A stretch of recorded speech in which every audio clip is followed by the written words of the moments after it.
Now, we all want to make sure that we have a fitting memorial for a person that we love who we have lost. It's particularly difficult if it is a little kid, and that's exactly the story of a mother, Natalie, who lives in Queensland. Her son, Oliver, was 8 and passed away a couple of years ago from cancer. Couldn't imagine a worse and more difficult situation.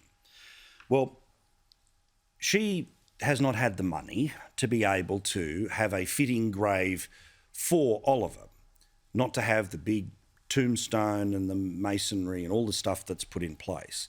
And she's made a bit of news about that this week, and I just wanted to show you in part her story, because what's been frustrating for her is that the local council has got involved and has basically cleared off all of the temporary stuff that has been put on her son's grave. You've got to imagine how difficult all of that is. But I had the chance to have a chat to her a bit earlier today, and firstly, I want you to know, like any mum, a love for her little boy called Oliver that she lost a couple of years ago.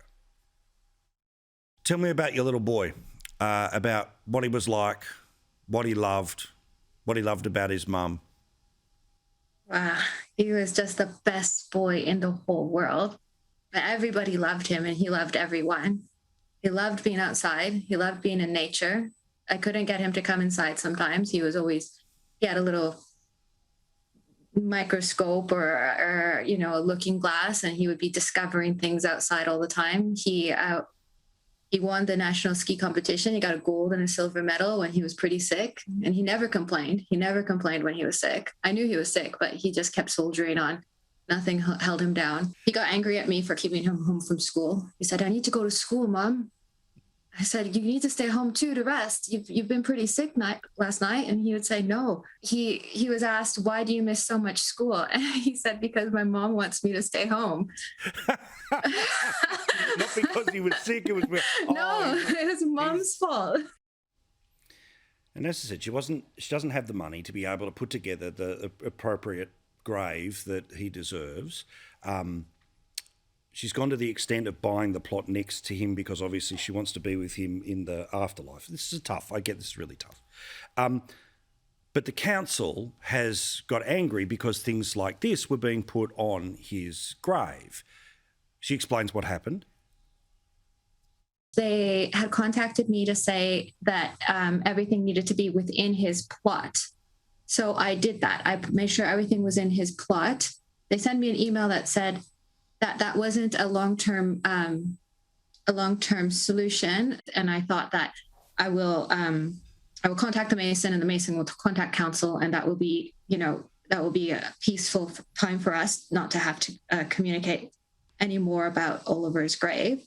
But when I received the quote from the Mason, it was much higher than I expected, and I couldn't afford to do it. So I called the lady back from council and told her that I couldn't afford to do it at this moment, and that as soon as I could afford to do it, that I would improve my son's grave as per her requirements.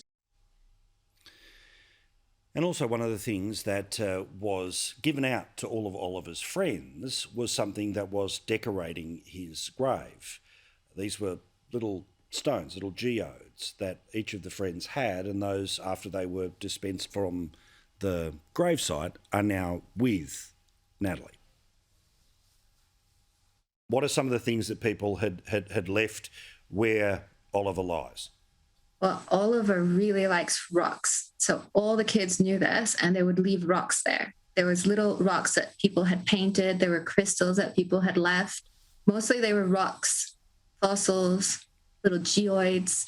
At Oliver's memorial, just to recognize that he loved rocks so much, we gave every family and every child who wanted one a geoid to crack open.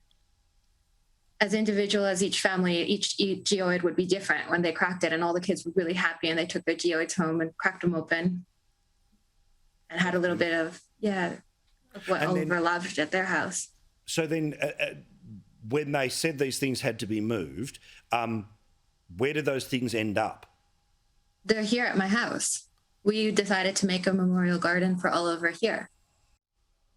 So all of this is just a way of standing up for the little guy and the mum that has been left behind. So to anyone who's watching us right now, the Scenic Rim Regional Council, can you find a way to make this work? If there's any local business person or anyone like that who might be able to help out Natalie, we've got all of her details. Because clearly, this is very fixable. Let's just get it fixed.